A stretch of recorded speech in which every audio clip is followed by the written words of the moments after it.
You imagine building something meaningful, giving people a voice, creating impact, opening a space where real stories can be heard and important conversations can happen. That's like the dream of when you want to start a podcast. Like, you want a connection, you want a truth, you want growth, but it can always go wrong sometimes.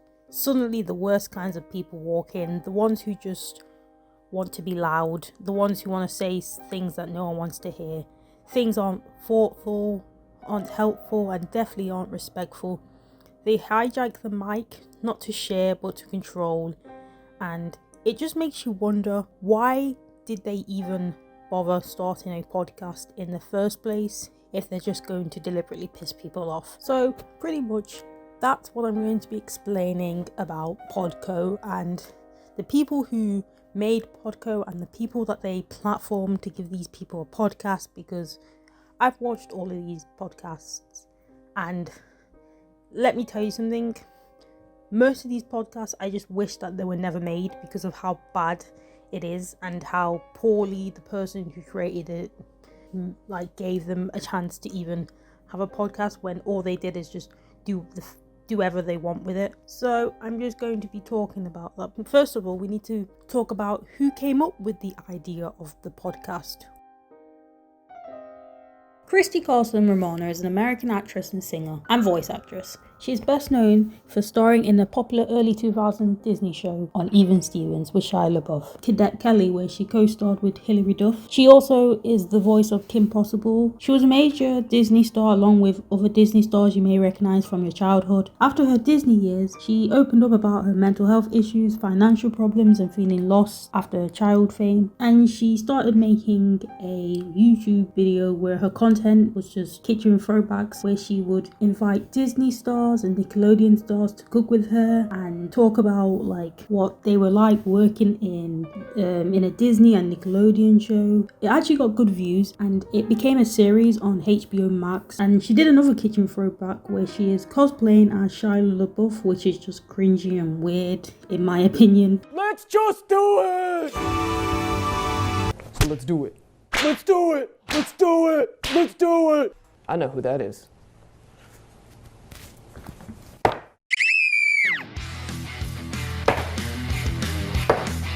Her cosplaying as Megan Fox is even worse. What do I have to be insecure about? I'm only the co-star of two of the biggest franchises in cinema history. And then after that, she moved on to doing reaction videos where she would just be reacting to Kim Possible, Cadet Kelly, even Stevens. Sometimes she would even get guest stars to react to their shows and movies they were in. The views in that was also good. It's like a type of content which I think is kind of a good idea, inviting guests to cook with you and react to Disney films and shows that they've been in, or from time to time the views would start to get lower and lower, and in the end I think she decided to change her content a little bit more to get the views up. So she created the hiking videos. So she went on to create another type of content, which is story time, where she goes out walking in the countryside with someone holding a camera discussing Disney and what it's like working in Disney and the entertainment industry. Some of her videos were popular, such as Why I Don't Talk to Shia LaBeouf, which she doesn't say anything bad about him, but just goes, oh, it's not like we're not friends or anything, we're just not in touch with one another. So it's sort of like a clickbait to get people to watch the video. There's a video where she's saying how I spent all my Disney money, that she wished she found a way to spend it more wisely. And then she talks about a lot of acting roles that were taken from her, for instance auditioning for Princess Diary, but she was too busy with Even Stevens, so she had to turn down that role. And how Katy Perry stole my record deal, I don't know about that.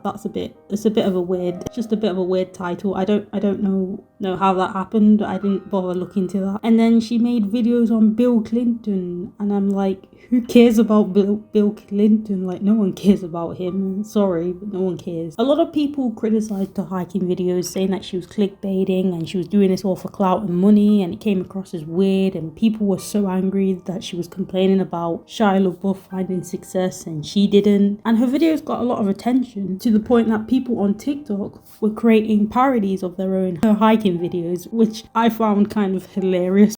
This is how Vanessa Hudgens got my Fabletics line.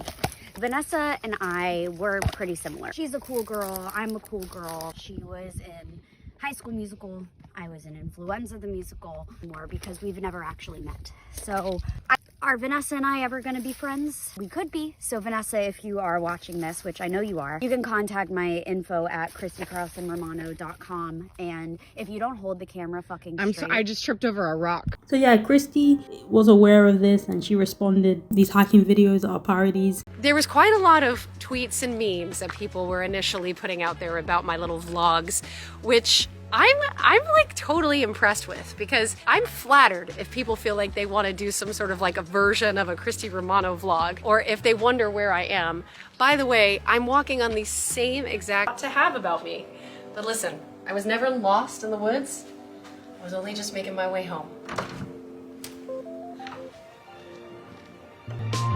It would be funny if she couldn't like open the door and she had to get her husband to open the door for her. That would have been funny. She acts like she isn't hurt but impressed, but deep down you can tell she is hurt by this. Like, it's okay to admit that, to be honest, it's okay. Another common critique she gets is saying Shia's name too much, to the point now where she just says it whenever she feels like saying it. I know it's not a big deal or anything, but like, I've done some research, I've watched other people's reaction on Christy Carlson Romano, I've seen countless videos where she just mentions his name so many times. Some of the videos are just deleted, but I found them on an archive, and the hiking videos, and it almost seems like every time I watch like the hiking video, especially that popular one, it almost feels like she's blaming Shia for her failure at not being as famous as him. But to me, I'm like, what? There's like one interview where or podcast where she just brings his name up for no reason, even though the question is not even relevant. So they ask like a completely different question, and for some reason she has to bring his name into it for some reason, I don't know why. Also, the Don't Worry Darling movie. So for what I've heard is that Shia was originally supposed to play the part that Harry Styles is playing, but turned down the role. But Christy, for some reason, decides to interfere because he was trending, and she was like, yeah, let me get involved so I can be well known, even though she hasn't spoken to him in years. Not my circus, not my monkeys, not my circus, not my monkeys, not my circus, not my monkeys. I don't know why she wanted to create a TikTok video doing that. Like, I just found that a bit weird and random and just shameless in my opinion. What the fuck? After all of that, she went on to making Podco. So, what is Podco? So, I had to look up what Podco is because I had no idea, but it's a podcast production company founded by Christy and her husband Brendan Rooney. They specialise in creating podcasts centred around the nostalgic TV shows. They've made podcasts such as I Hear Voices podcast, Even More Stevens podcast, Vulnerable podcast, Wizard of Waverly podcast, Ned's Declassified podcast, Survival Guide, try saying that when you're drunk, Full House Rewind podcast, Big Name Bitches, which is now called Big Names podcast, which I will explain later why they changed the name, Brotherly Love podcast, used to be with Podco, but they're now no longer associated by Podco, but they used to. And then there's Pretty Little Liars podcast, which is now called Pretty Little Liars Podcast True Crime, which I'll explain why they changed the name later. So they've made pretty much a lot of podcasts, and the ones I'm going to mention are based on criticism, controversy, and just what the fans have seen with these podcasts. So I'm only going to mention a few of these podcasts. I'm going to talk about Ned's Declassified Podcast Survival Guide, Vulnerable, Pretty Little Liars podcast, True Crime, and Big Name Bitches podcast. I'm also going to discuss the Wizard of Waverly podcast because they are probably the only one that are like okay. Like, I feel like the cast members are likable and they actually discuss funny stuff behind the scenes. And unlike the other podcasts, I have mentioned this podcast because they know how to entertain an audience. So I'm going to mention them just for like the positive part of Podco. So it's just Christy inviting child actors to talk about their stories and how they were sadly exploited in the entertainment industry, which is interesting to see and hear these guest stars like thoughts and opinions on working in the entertainment industry, especially Alison Stoner, who spoke vocally about like the industry. Like, you should go watch her Dear Hollywood video because it is amazing. It literally explains like the toxicity of like Hollywood and what Hollywood is like, and it's really, really good. I highly recommend you give it a watch. I look at this podcast and it gives me mental health sort of podcast, and Christy's like the therapist in my opinion, which is like, I don't think you're harming anyone like if you create a podcast like that, but then when you profit off people's trauma, that's when people get mad. So a lot of people criticized her because she was profiting of people's trauma and she was being the center of herself, and her main motivation was making money for her network. People realized that her podcast wasn't exactly a mental health sort of podcast when they like platformed an alleged predator on her vulnerable podcast. So Christy had Corey Feldman on her podcast, which people didn't like, knowing that he has allegations and that he isn't a person that I would platform, seeing that he not only was abused himself in the industry, but he's also gone to abuse other people allegedly. So it's not someone I would want to platform on my podcast. And then in the end, she talks about how she supports his music. I'm always going to be supportive of you. Thank you. And your wife and your music. Hologram. Have you listened to his music? It's god awful. I knew that I was missing. I didn't know you was kissing. I didn't see the web you're spinning. Love is your disguise, but the truth is in your eyes. You wanna rip me apart? You say you keep on eating up. I'm just tired of feeling big.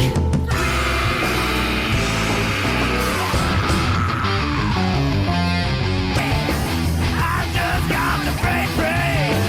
I just got to break free. I just broke free.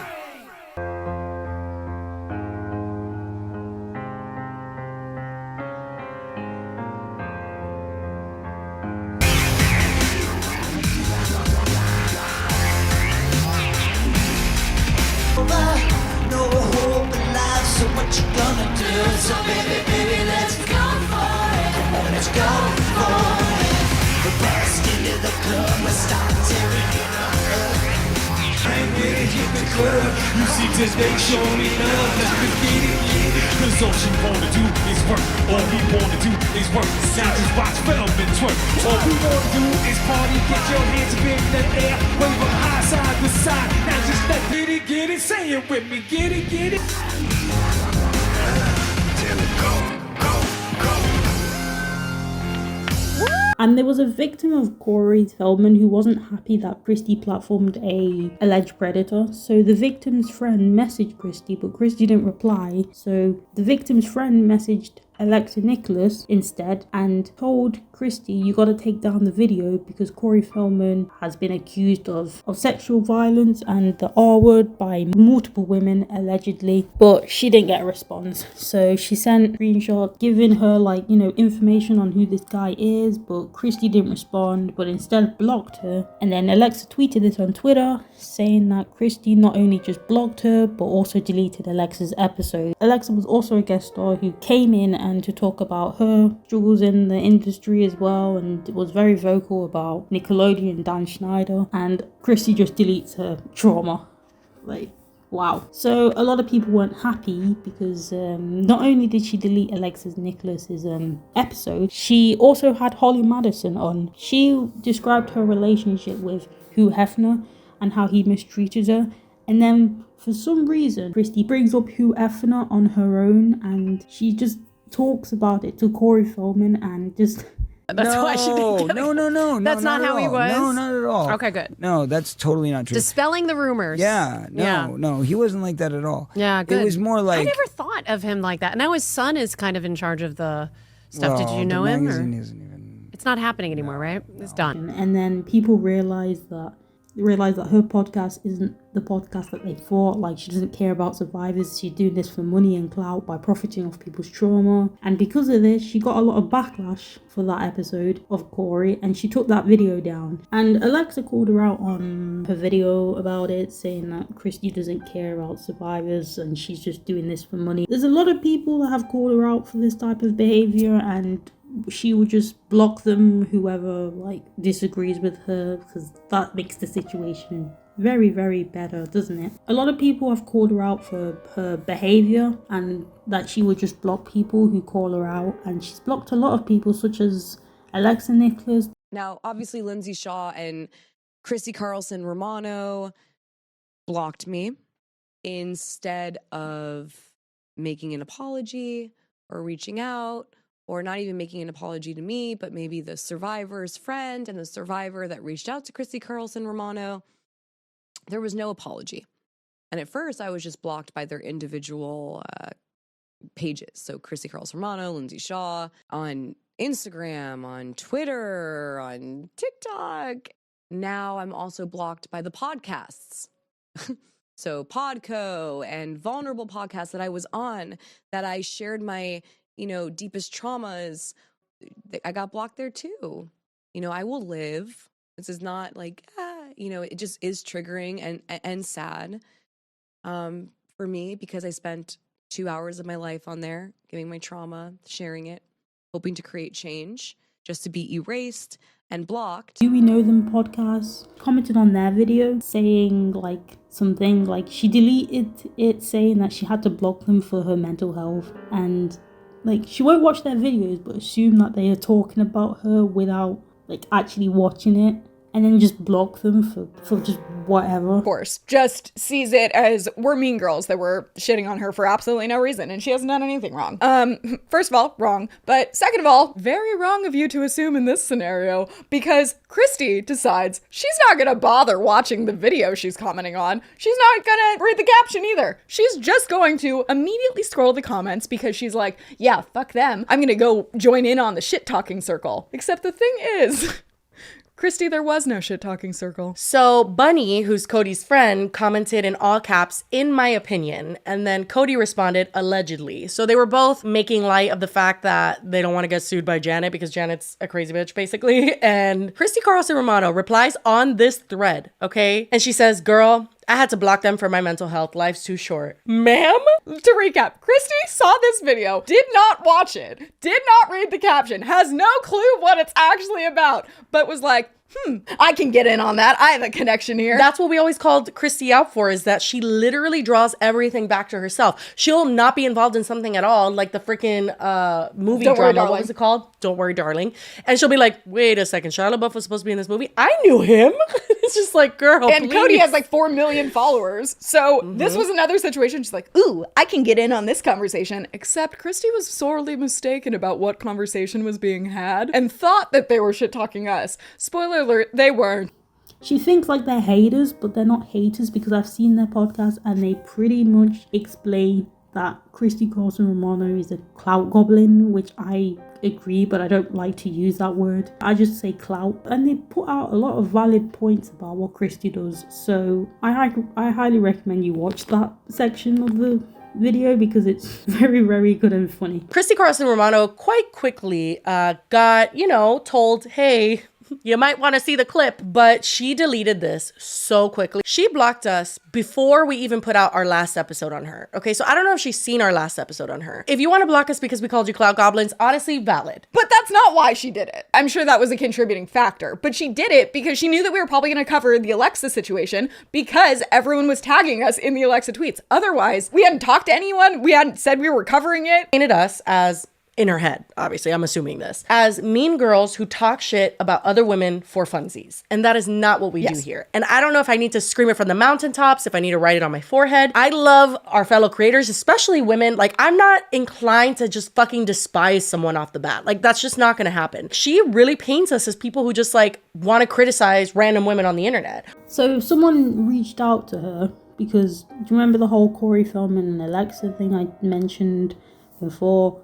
Where this person who reached out to Christy just told her just to apologize to Alexa, just apologize, and I'm pretty sure she's willing to forgive you, but Christy blocked this person just because she was asking somebody to apologize. I'm like, what? She didn't even do anything that bad. She just said, just apologize. Someone left her a tweet about how they were blocked, and they said, I'm not even about leaving hateful comments or spamming people because I don't think that's helpful. I just left this one comment, and the comment was, you should apologize to Alexa. And then she shows proof that she was blocked. And then Alexa says, wait, she blocked someone for just asking her to apologize? So she's just willing to block people if people just don't agree with her. This video might even get her attention, which I doubt it would. But if she finds my video, she'll probably find my Twitter and block me, which I couldn't care less. She just blocks people who are correct, and she isn't willing to accept criticism, but just makes it worse for herself by blocking people. This is a podcast that I despise. Like, it stars Annalise Vanderpool. She played Chelsea Daniels in That's So Raven.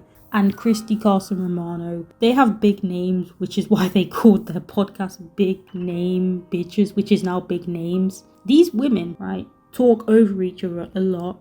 And they say the word bitch so many times to the point now where I'm like, it's not only just annoying, but I feel like they're deliberately doing that for clout. So they get people to watch the video and be like, ha, this is us using the swear word and we don't care. But it's just so annoying. And they interrupt their guests a lot. And I tend to forget what their guest is even talking about, because there'll be a time where a guest is trying to explain something, but it's like unfinished, and we never go back to that story again because it's constantly interrupted by these women.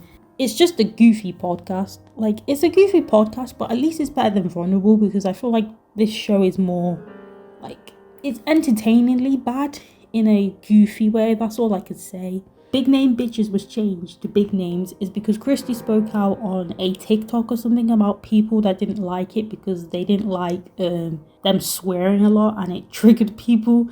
So that's why they changed it. The cussing gets people upset. So big names, because we have big ass names. It should be big ass names. So this podcast has a lot of problematic people in it. Like, it's been platformed a lot. It's platformed a lot of problematic people, such as Todrick Hall. And he's also been called out for offensive comments while he was on Celebrity Big Brother and not paying his editors. He doesn't pay his dancers, choreographers, or he doesn't even pay anyone who literally works for him. A lot of people have called him out for not paying people and for just making an anti-black comment about something. And he's also threatened to get his fans to harass people who will call him out for something, which I do not agree with anyone to literally use their fans to attack somebody for having an opinion.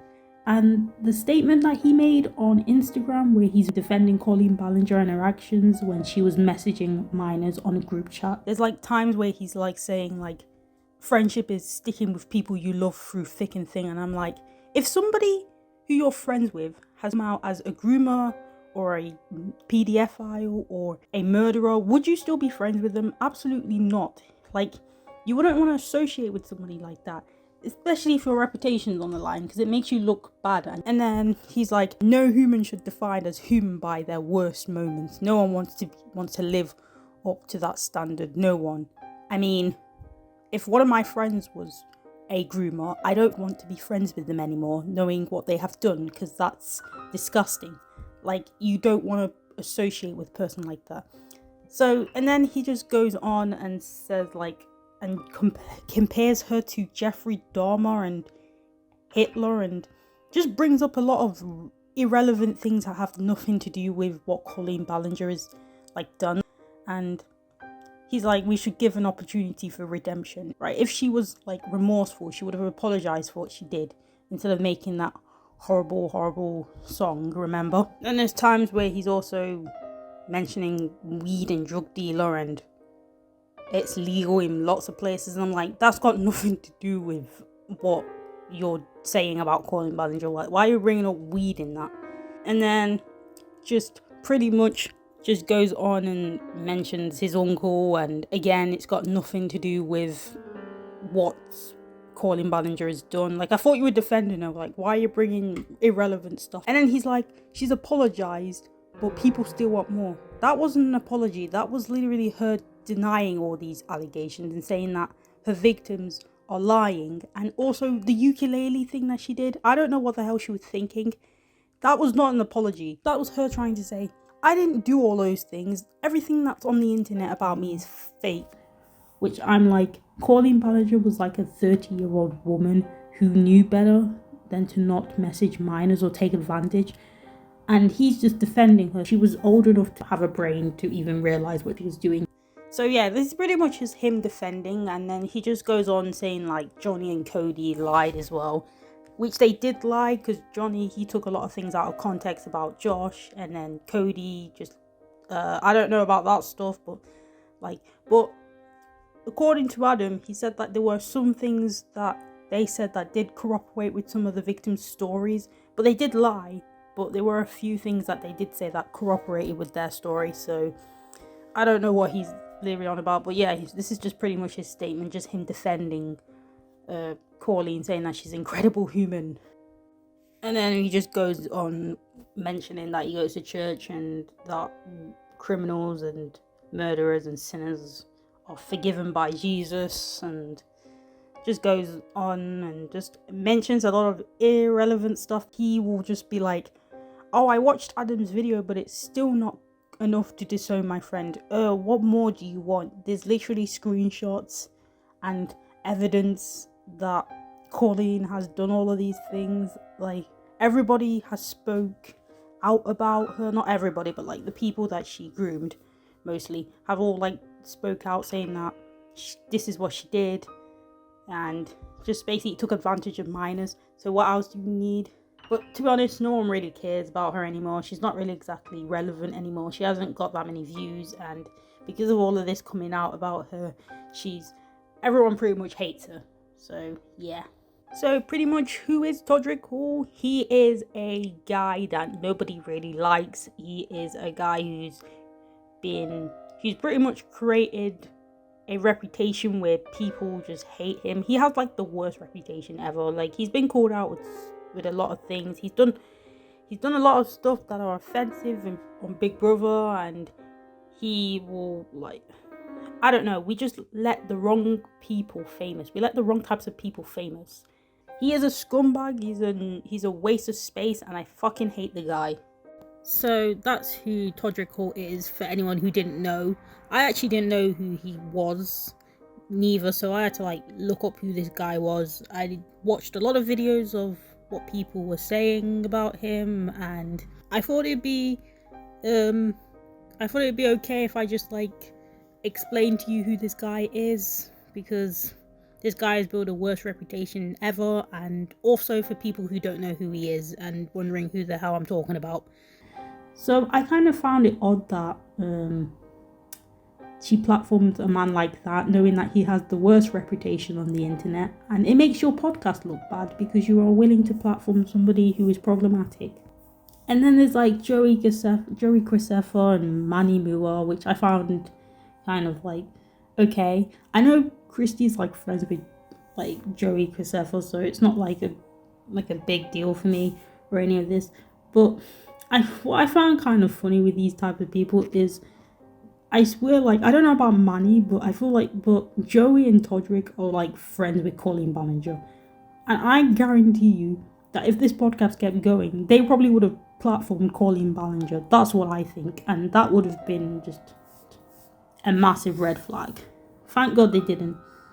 So while researching this, Big Names barely uploads podcast episodes. Views aren't great. They're barely hitting 100k, and they haven't uploaded much on their channel. So I don't know what the fuck is happening.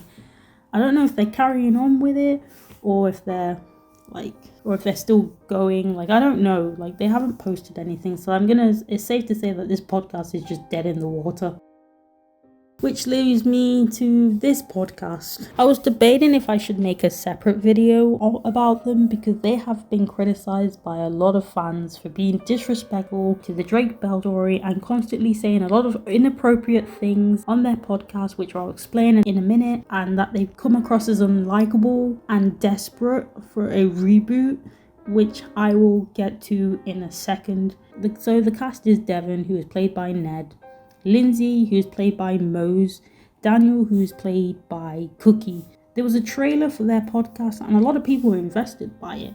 For instance, their episode got a lot of views and a few of their videos got a decent amount of views when they would bring guest stars from the show to talk to them in their podcasts about their shows, which it was a good podcast for a while until it went wrong. So, you're probably wondering why these three idiots have been well known to the public. They are so desperate for a reboot for their show, which I did not watch as a kid. I never watched this show. This show wasn't the top priority in my list. Devon Workisher pitched an idea to the creators of Ned's Declassified and they liked it, but they did not have legal rights to it. Netflix did, and they were begging and begging for a reboot, but no luck. So then Devon goes on to interviews and podcasts to talk about why they should have a reboot and that it feels right since Zoe 102 and iCarly are getting a reboot since they are a Dan Schneider show and Ned is not. They see the Zoe 101 reboot, but they're wondering,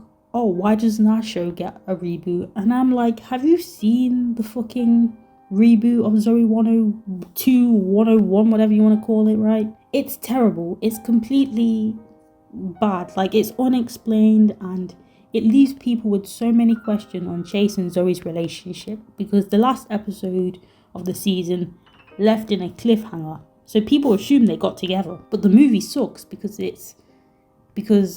they split up, and it leaves us wondering like what happened in these past 18 years of their life. Like, pretty much the plot of Zoe 102 is that Zoe Brooks is still trying to figure out life and love, this time in her 20s. Zoe and Chase did not end up in Hawaii that summer and haven't heard from each other since. When close friends Quinn and Logan announced they're getting married, Zoe and Chase find themselves in a wedding party.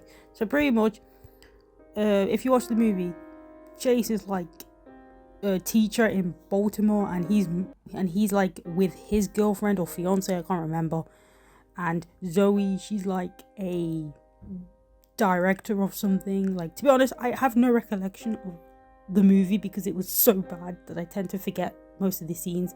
But they pretty much split up in between the years when they went to Hawaii. I did not know what happened in Hawaii, but they split up and they never get back together, and it's just pretty much them trying to get together like they did in the previous Zoe 101 TV shows. So it's basically a repeat, and all the other cast members like Lola and Austin Butler's character, they're never brought up, they're never there, they're absent.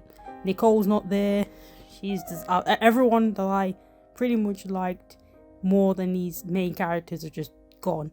So that's pretty much the plot. The movie sucks. It's the worst reboot I've ever seen. So Devon like itches an idea for a reboot, and if you listen to this story that Devon has, he sounds like a walking conspiracy theorist who wants to create time travel. And the way he explains why they haven't got a reboot is just so bizarre and odd. Ending would be him actually finding his true adult purpose. After all this trying to find his personal path and blah, blah, blah, blah, blah, he discovers that he actually wants to teach. And then he meets the little past him. He sees this kid who's like struggling, but wants to help another kid with tips. And then bam, that's the end of the reboot. There's the pitch, Netflix. And also his eyes creep me out. It looks like a death stare. Like he's looking into the camera, like straight up looking to your soul, like. Hi TikTok, quick story time. For the last 2 years of my life, bringing the Ned's Declassified Adulthood Survival Guide reboot to life, it's been a huge goal of mine. Imagine Ned, Mose, and Cookie getting out of college, struggling through their 20s, bringing you tips on taxes, online dating, self-care, roommates, budgeting, all of it. I wanted it for you, I wanted it for me, and I thought it would be amazing to make a self-help sitcom for a generation that could use a friend. Cookie and Mose were on board, the original creator and producer Scott and Michelle Fellows were on board, but we don't own the rights to Ned's Declassified. So, we pitched it to Nickelodeon and Awesomeness TV, who do own the rights to it, and they passed on it, and they won't let us take it to sell it somewhere else. So for now, the reboot's dead, and I'm really sad, and thanks for being fans. I'd make a new survival guide. I don't know what I'm doing anymore. That's funny. Wait, I don't know what I'm doing either. What am I doing with my life? What the fuck am I doing with my life? Look, it must suck, but at the same time, people did feel sympathetic to them because they didn't get a reboot, but iCarly was.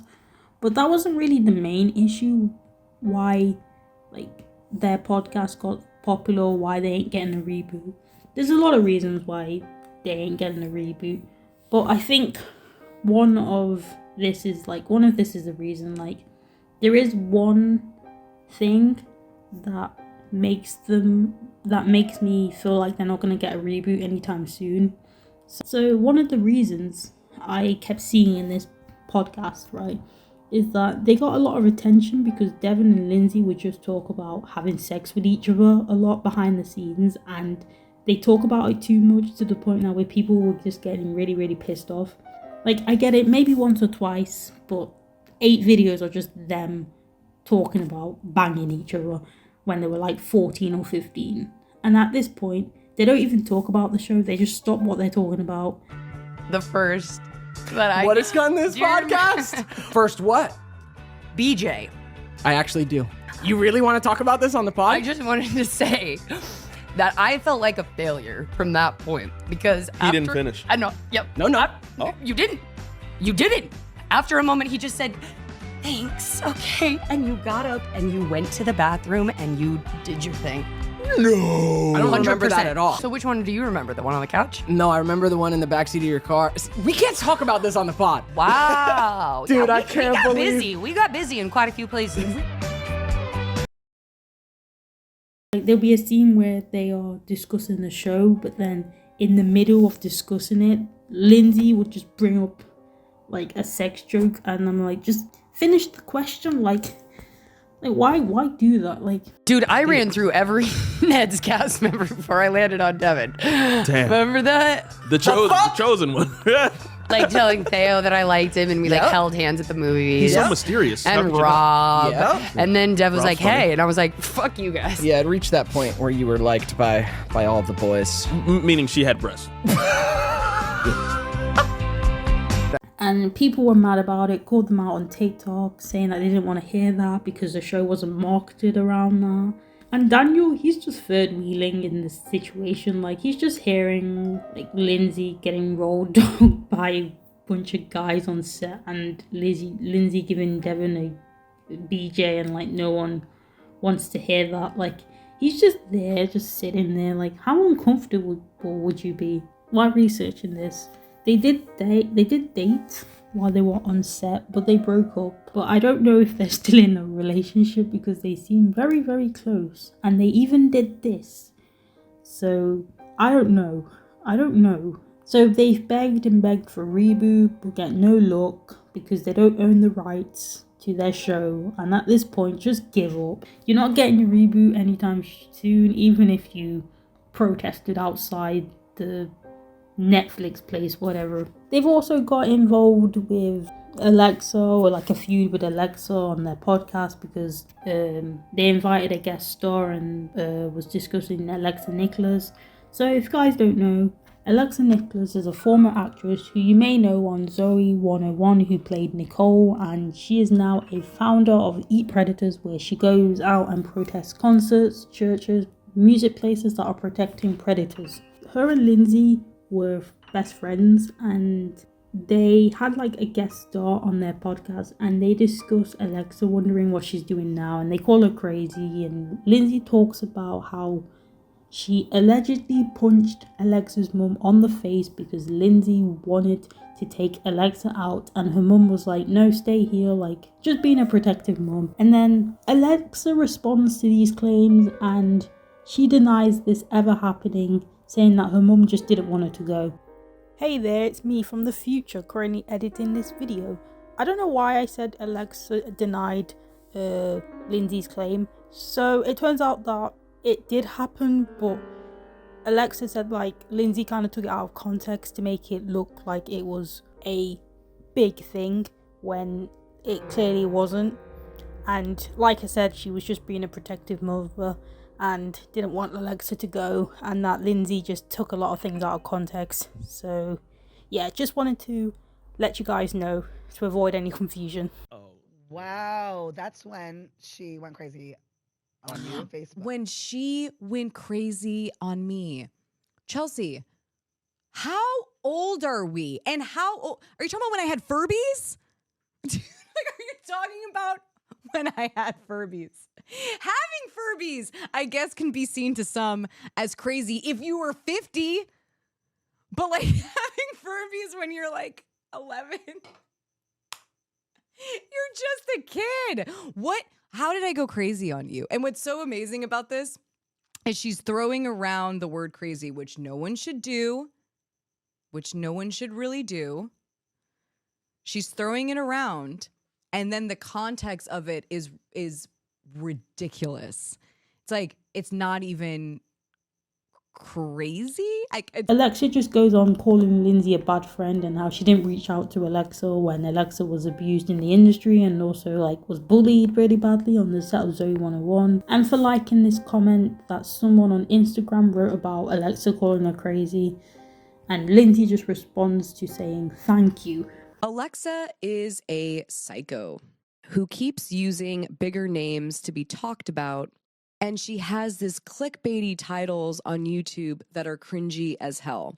She tries to use the victim card all the time, but she will never be as relevant as Jeanette or the other bigger Nick stars. So yeah, Lindsay Shaw responds with, thank you, and hearted the comment. So this isn't the last time we've heard about Lindsay. Lindsay has also gotten herself into a lot of drama for just misbehaving on TikTok, in my opinion. So even though like the podcast isn't great, I think there's like one scene from like the podcast where Lindsay opens up about her drug habits, and I'm like, I do feel a little sympathetic to her about it being fired from Pretty Little Liars. But she had spoken about doing drugs and her straws, and if you weren't aware, she was on Pretty Little Liars, which is where I knew her from, not from Ned's Declassified show. She played Paige, the girlfriend of Emily, and Lindsay got fired for her drug habits, and she talks about it on the podcast. My drug problem, and I was like in between working on stuff. I got basically let go from Pretty Little Liars in season 5, and it was really an embarrassing thing. I got called into Pretty Little Liars creator's office, and she was just like, we're gonna let you go. It's not because of your acting, but do you have anybody to talk to? And I was like, no.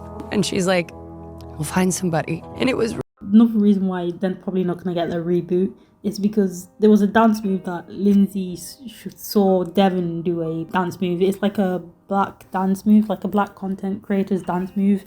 And Devon green screened himself doing the dance. And Lindsay was in the comments just like cheering him on, rooting for him. And then for some reason, Lindsay decided to do the dance move.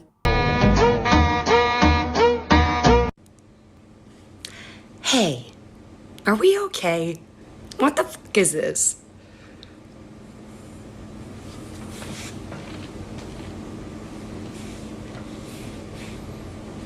But she got a lot of backlash for it, and she was being called a racist for it. Hey, are you okay?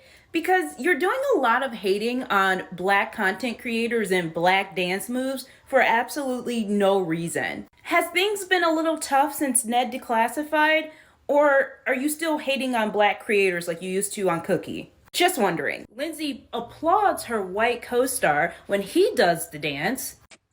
What the fuck is this? But can't give the respect and the credit to the guys who made it. She went on live to sort of apologize. I don't even know if this was an apology, because if it was an apology, it was the worst apology ever, because she just had a full-on breakdown, just crying on Insta and TikTok about what she did, which I don't think is a good idea, to cry on social media. Like, social media is not going to help you. You're just feeding into the hate.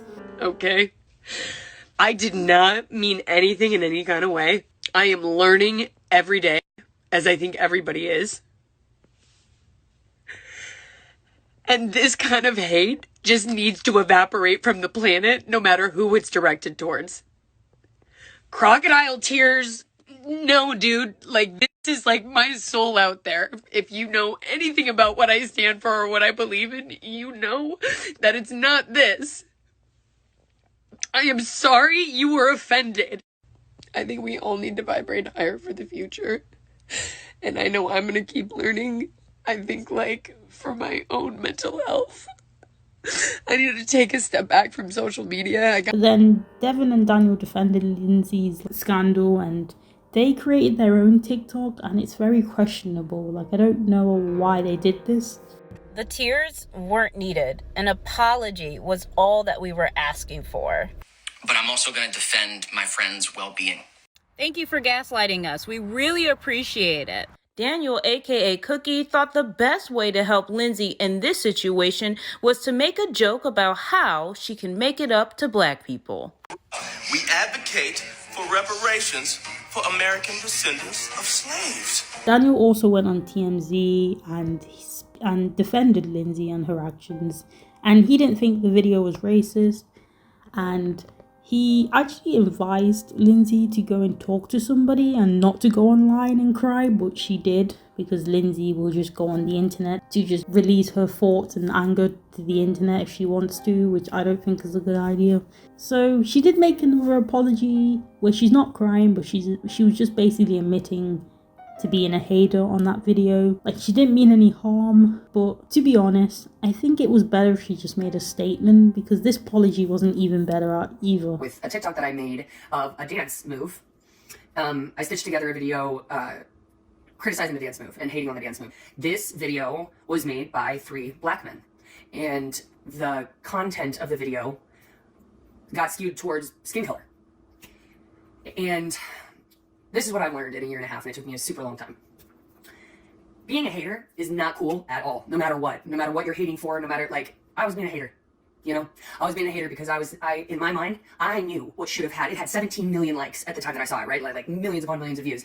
And in my mind, I judged the creation as something that shouldn't have had 17 million likes, right? Because it wasn't as clever, as intricate as what I thought was clever and should have that many likes, right? Like, I, follow a lot of creators who, in my opinion, make masterpieces that are never recognized like that, right? And myself, like, I want to be recognized as somebody. I put effort into these, and it was stuck in a mindset of thinking, somebody has something that I want, and they're not deserving of it, right? I feel as though I can't even speak on a situation that I co-created and was a part of. And I don't want to be scared of that or of anything. It's something that I have sat with and tried to do so much introspection on how to never let being a hater or jealousy ever affect my work again. And as to any other morally reprehensible behaviors you might have heard about me via hearsay, if we're going to hold people accountable for their blackout, addicted, mentally ill states, then hold me accountable.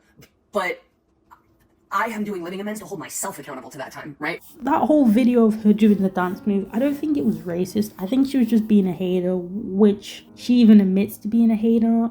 Apparently someone came out and said that Lindsay's like this, she's a racist, and her ex-friend came out saying that Lindsay called an Uber driver the N-word. And I want to point out that this is just alleged because we don't know the full story. We just see a few receipts, but we don't actually know the full context of it. I am sorry you were offended. Alright, so I actually know Lindsay because we used to be friends until we had a falling out when I saw her true colors. So to anyone who's saying she doesn't deserve the backlash and isn't a racist, let's get into story time because I know a little bit about what she stands for and what she believes in. Okay, so back in 2019, I invited a group of girls to come with me to dinner at Nobu Malibu, including Lindsay. And a very kind gentleman offered to pay for this entire dinner. He organized the whole night and even ordered us a car to take to and from Malibu. Now, as you can imagine, this is a really expensive dinner. It's 5 girls ordering everything off the fucking menu plus drinks. At this dinner, Lindsay had a little bit too much to drink and became belligerent. After the dinner was over, we all met up with our friend who paid for everything. Keep in mind, this is Lindsay's first time meeting this guy. He noticed that she was very drunk and asked if she was okay, and that's it. And she responded by attacking him, calling him a fucking N-word. Everyone in the entire car witnessed this, including the driver, who was a person of color and got us to and from Malibu safely after we'd been drinking. Lindsay never even thanked the person who paid for this entire night and instead chose to attack him for no reason in a very vicious, hateful, and racist way. So there you have it. That's the real Lindsay Shaw, a true fucking bigot. And unfortunately, this is not the only story I have where she attacked, belittled, or bullied someone. She's also gotten a lot of hate for making a comment about Spider-Man. She went on TikTok and complained about Spider-Man getting a lot of reboots 100 times and their show isn't, and that she's mad because, like, why can't we have like a TV, like a reboot for our show? Why does Spider-Man have to get a lot of remakes and reboots? And I don't think you should compare Spider-Man to your show, seeing the recent controversies that you and your co-stars have received online. So Understand how Spider-Man can be remade 437,896 times and Ned's Declassified can't even get reboot once. I can tell you why. Because you're not as big as Spider-Man. First of all, never compare yourself to Spider-Man. Secondly, your show is not that good, nor is it that popular for it to get a reboot or a shitty TV movie, like you said. Here's the thing. iCarly got a reboot because people actually wanted to see what Carly was up to after Sam left, after she came back to the States. Even Zoe 101 had a little shitty TV movie, right?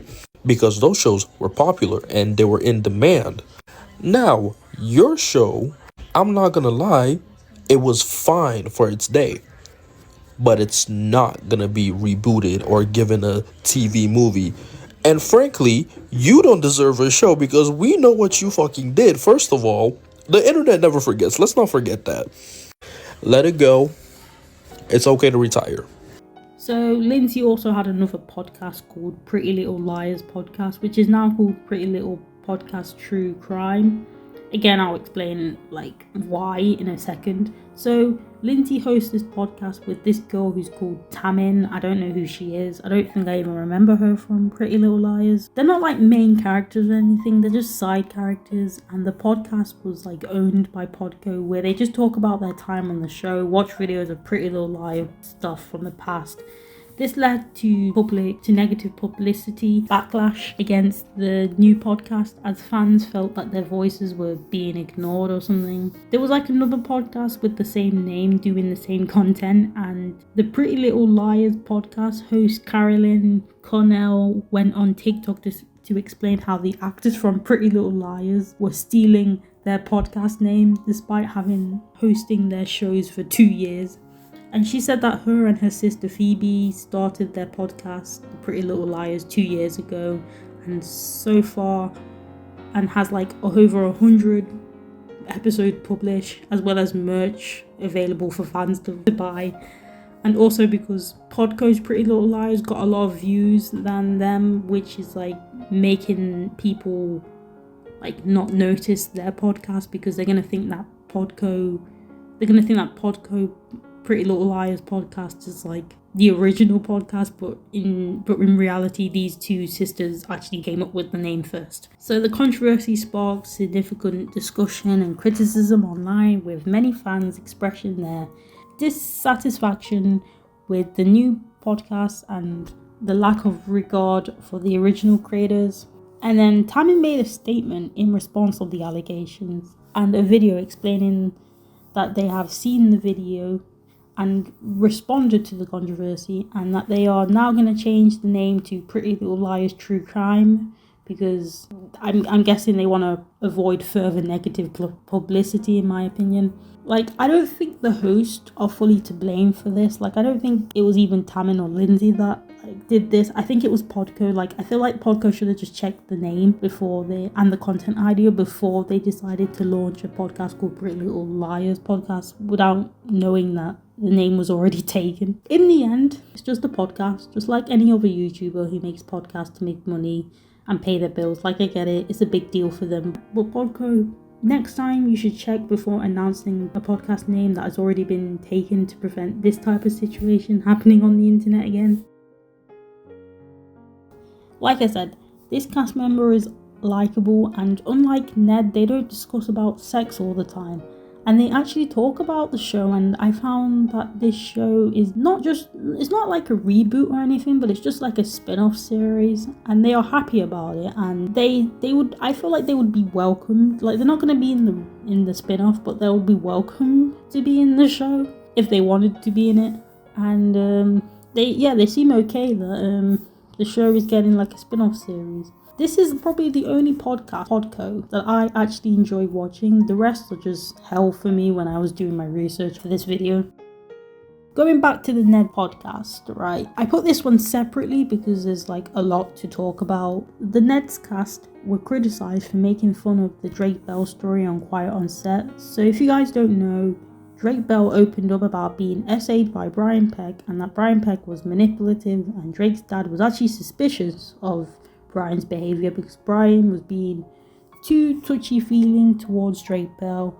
But then when his dad reported this to the people who worked in Nickelodeon, they brushed it off saying that Brian is gay, so you're just being homophobic. But because of this, Brian ended up essaying Drake Bell when he was 15, and then Brian Peck would like continuously call Drake Bell's girlfriend's house phone when he was there, and then Drake Bell would eventually tell his mum about what Brian did to him, and then she called the police. He got arrested and charged but was sentenced to 16 months in prison, and there were a lot of people in court supporting him, writing letters to the judge defending his actions. There were people such as the Boy Meets World cast, but I think they retracted their statement saying that they were manipulated and lied to by Brian Peck. But there were like other celebrities such as Tyron Killian and James Marsden, which shocked me. I was like, they defended this man? What's more insane is that after he spent 16 months in prison, he got out, was registered as an SO, but was hired to go and work for Disney Channel, another children's show where he also voiced the mirror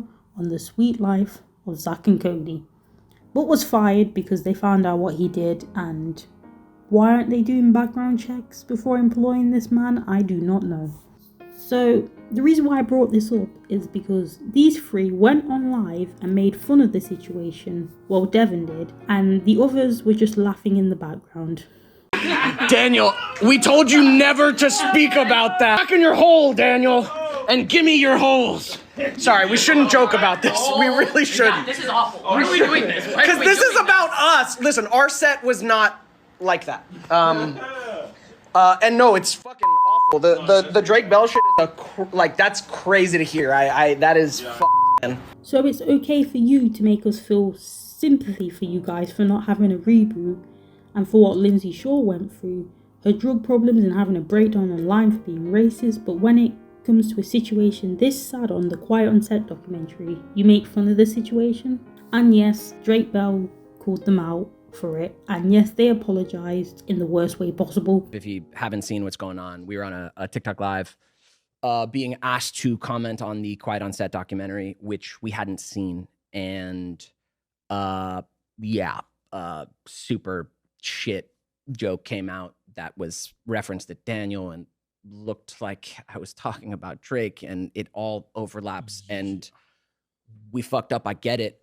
We hadn't seen the doc, and everyone was asking us for our opinions on it. On the TikTok. Yeah. And I get it. Now having seen the documentary, it's so disturbing. I get they were asking us and we had no clue of the magnitude of what they were discussing.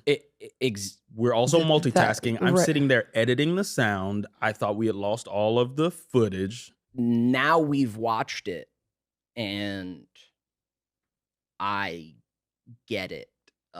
If I had just watched especially that third episode and then watched us joking like that, you would be upset. I would be like, are they sociopaths?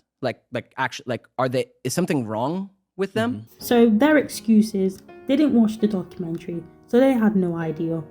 And I want to point out that Devin said this about us. Listen, our set was not like that. So you were kind of aware about Drake Bell's situation, or you knew that it was starting to surface somewhere, but you still made fun of the situation.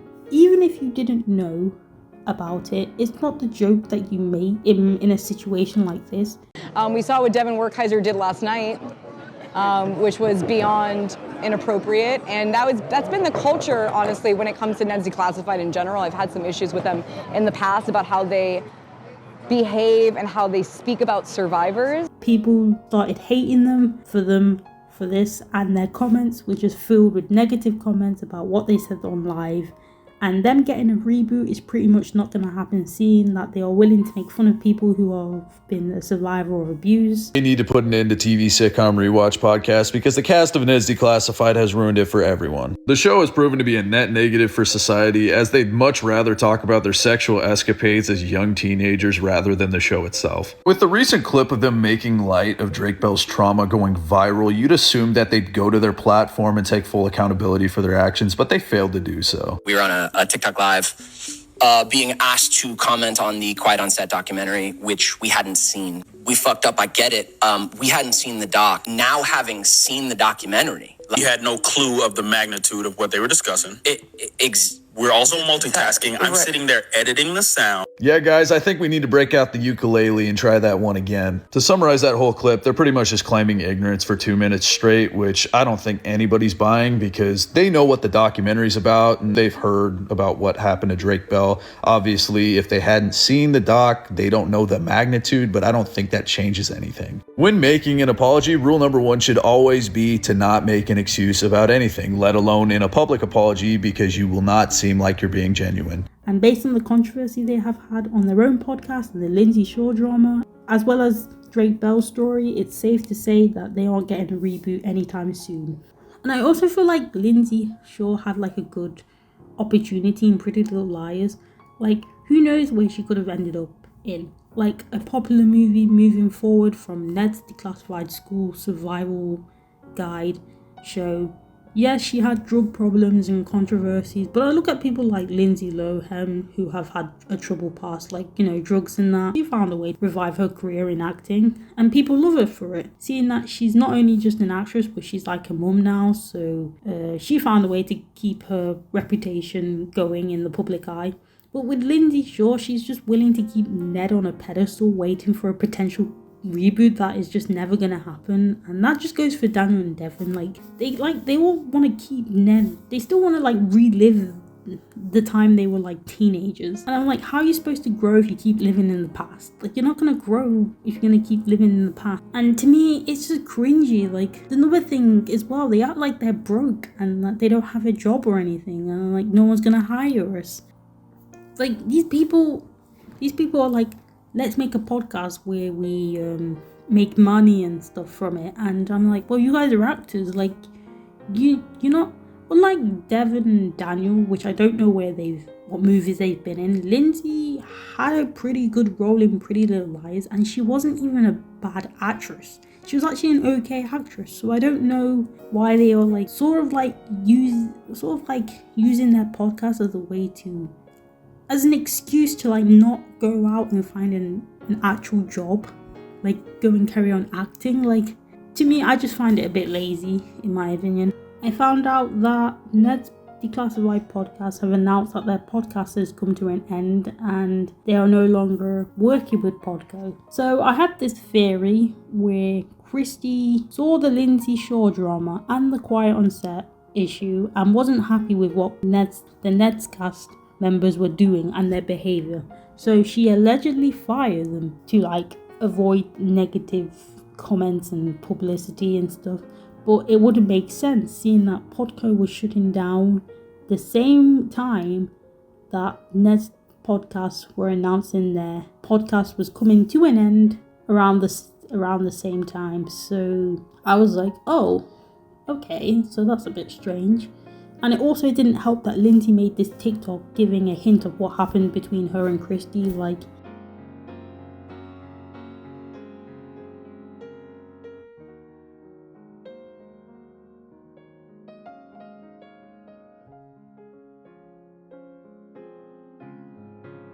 This didn't help. It left me with a lot of questions. So a part of me is happy that they got rid of them, but a part of me is pissed off at Christy and her husband for giving these people a platform of their own where they're probably just gonna go and create their own channel where they carry on talking about sex.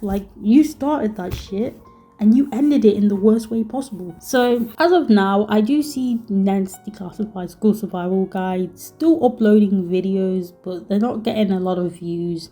And to me, it seems like they're trying to move forward from their recent controversy they had in the past, in my opinion. But them getting a reboot, like I said, was just dead in the water. I think the minute that they had a lot of controversies.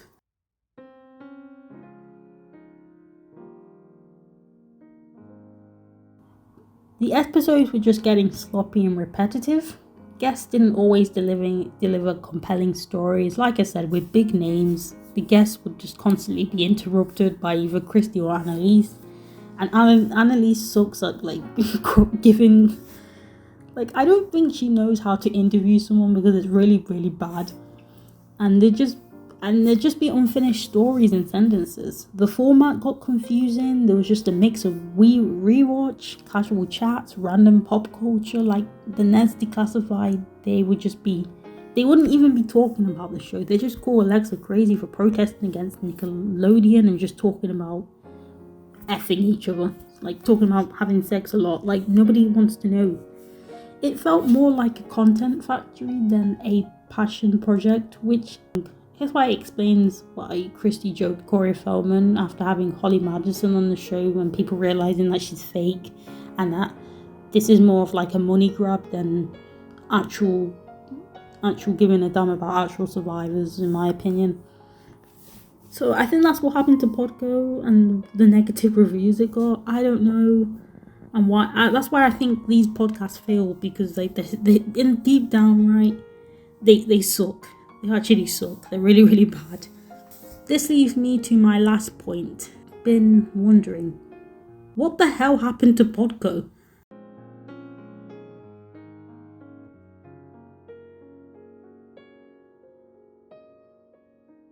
I did a lot of research specifically for this section of the video because I was like, what the hell happened? I was looking at what Podco was doing now, like I haven't heard anything from them. I've been searching their Twitter, Facebook, Instagram, TikTok, and even LinkedIn, and I couldn't find anything. No new updates or trends. Nothing. If you look at their channel, right, they're just mostly clips from various podcasts that have not uploaded any videos in like a month, and like they're not even posting as much on TikTok. There's like other podcasts such as The Wizards podcast, Full House podcast that have not like uploaded any new episode. The cast from Wizards, Waverly Pod, and Full House podcasts have all just removed their shows from their Instagram bio, and Podco is no longer in the big names Insta bio. Like it's all been taken down. And to me, everything that just been taken down, it felt like Podco never even existed. Even if you go to their website, you end up seeing this.